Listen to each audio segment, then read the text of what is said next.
ஆகம முடிமேல் ஆரண முடிமேல் ஆக நின்றோங்கிய அருட்பெரும் ஜோதி.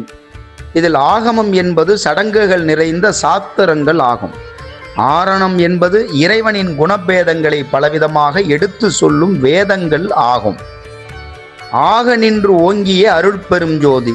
இவைகளுக்கெல்லாம் ஆகமத்திற்கும் ஆரணத்திற்கும் அதன் தலைமேல் நின்று அதற்கு அப்பால் நின்று விளங்கி கொள்ளாத வகையில் ஓங்கி நின்று அருளும் அருட்பெரும் ஜோதி இறைவர் ஆவார்.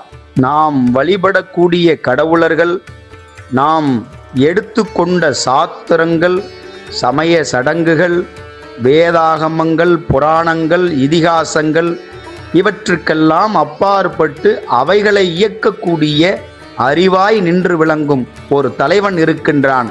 அவன்தான் அருட்பெரும் ஜோதி என்ற ஏக இறைவனாகும்.